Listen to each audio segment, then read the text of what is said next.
Hi guys, welcome back to my channel. This is Siobhan over here at 2mommas1girl4boys. I hope you guys enjoy this video. I did a little mix up here. Melissa decided to do a quick run. She needed a few things from the store. She also wanted to pick up a few other things. She got these beautiful flowers here. Alright, so I'm just going to show you what she grabbed. It's just a small haul. I needed some more loaf pans because I've been trying to make bulk bread and banana bread for my freezer. So she grabbed 2 of those. She also seen these new Pillsbury cookie dough cookie balls. So she got the Reese's Pieces one. I love Reese's Pieces, so we're going to give that a try tonight. Have to let you all know what that is. And then the Oreo one. You got to have milk. A day doesn't go by, we have to have milk. They also had these little chicken chunks on sale. They're Buffalo Ranch. They were normally $7. They were marked down to $3.19. We got them about a week ago or so. So she went ahead and picked up 2 more of those. Some Easy Mac little cups. My daughter likes those after school. Everything pumpkin again, guys. So she grabbed some pumpkin brownies. We are having over at J. Morrell Stewart, if you watched my last channel, the Caesar wraps. So she needed the lettuce for that. Some more of those snacking peppers. And then she also picked up 2 more sauces. I know you guys will think we're nuts with the sauces. You should see the inside of my refrigerator. Anyway, so she got the salsa verde and then the street taco sauce asada chili sauce. So we're going to give those a try. We also were out of backup mustard in our pantry. I do like to keep at least one backup of most of the condiments. She also got this triple strength hot sauce by Sylvia's, it looks like. We've never tried that, so we'll have to give that a try. We're hot sauce people. We needed some basic A1 sauce. We grabbed that. She grabbed a cooked shrimp ring just for snacking. Nothing special. She needed some new toothbrushes, like I said, so she grabbed 2 packs of those. A new car freshener by Febreze. It's an ocean scent. A kitchen timer. I normally use the kitchen timer on my stove, but sometimes I'm multitasking and I need another one, so she grabbed that. She needed some deodorant spray, so she grabbed that. And then I needed a new peeler. I broke mine the other day peeling potatoes, so she grabbed a new peeler. And then little Miss Freya, our puppy dog, she got her this cute little toy. It was on sale, so she went ahead and grabbed that.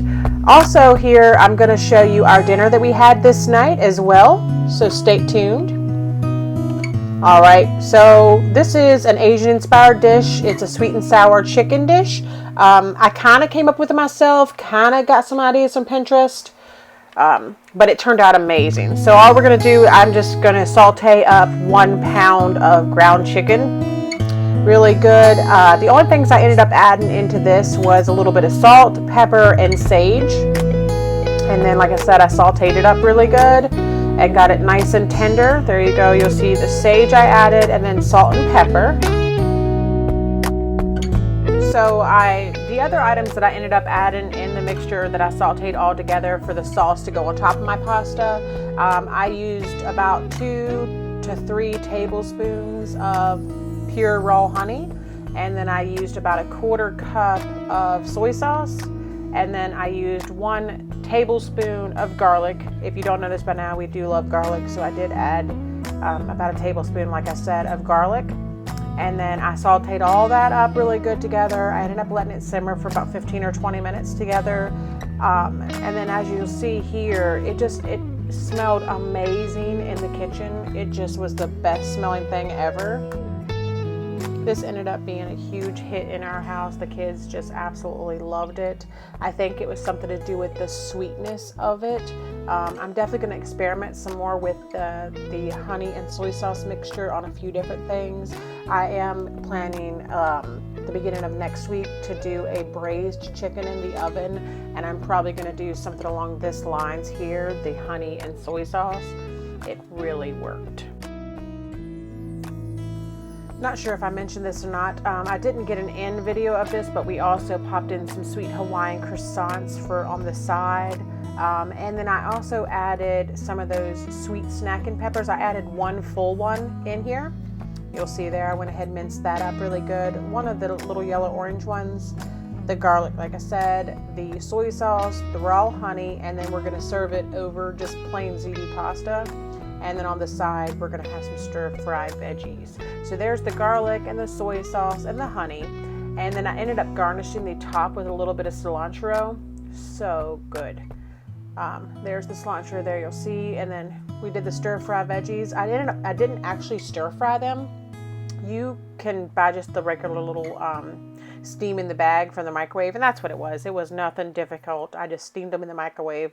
I think it was about 6 minutes or so. Put a couple pats of butter on it. Turned out amazing.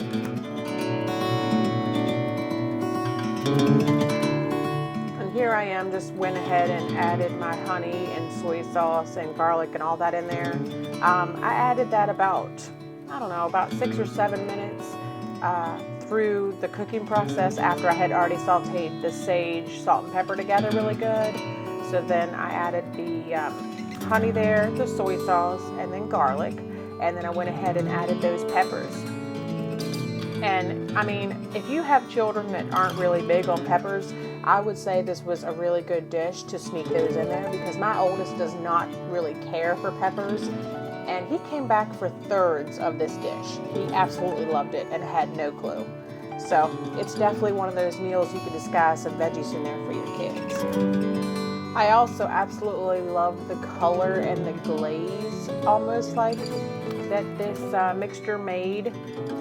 At first, when I first came up with it, I was a little worried about it because I wasn't sure if the pasta would get enough sauce to be flavorful.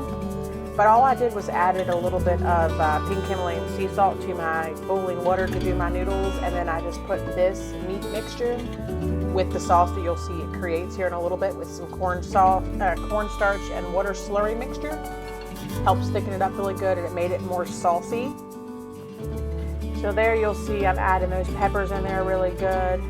Get it all sauteed up good, and then I'm going to go ahead and start boiling my noodles. Like I said, I ended up going just ziti pasta. I think I boiled it for about 8 minutes or so. I do like it still good and al dente, but cooked. So as you'll see, it's coming together really nicely there. I ended up adding the cornstarch and water slurry mixture after I let the peppers get really nice and soft.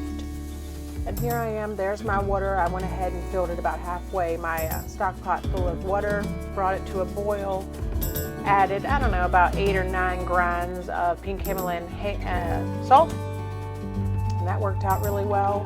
And then here it is where I'm going to go ahead and do my slurry mixture for the thickening agent. So I did a little bit of, like I said water, but I did chicken broth, but most people do water. I just figured it'd add to the flavor, so I did a little chicken broth and cornstarch. And here's the stir-fry veggies. I just popped them in a bowl, added, like I said, a couple pats of butter, and popped them in the microwave for like 6 or 7 minutes. And they were tender. They still had a crunch to them. And then here's the little ziti that I was going to use. It's just plain ziti noodles. And then we're going to go ahead and plate it up here. This dish looked absolutely amazing plated up. And then I ended up garnishing it with a little bit of fresh chopped cilantro. I love cilantro in just about anything. I feel like there's people out there that just love or hate it. People just absolutely love it or hate it. And I'm one of those people that loves it. Anyway, so I did a little helping of pasta there, and then I went ahead and served up our ground meat sweet and sour mixture, Asian inspired, on top. And then I sprinkled it with a little bit of fresh cilantro. And then on the side, I served it with those microwaved stir-fry veggies. And then, like I said, I forgot to get a picture of it with the sweet Hawaiian croissants, but we also had those on the side. It just seemed fitting and went well.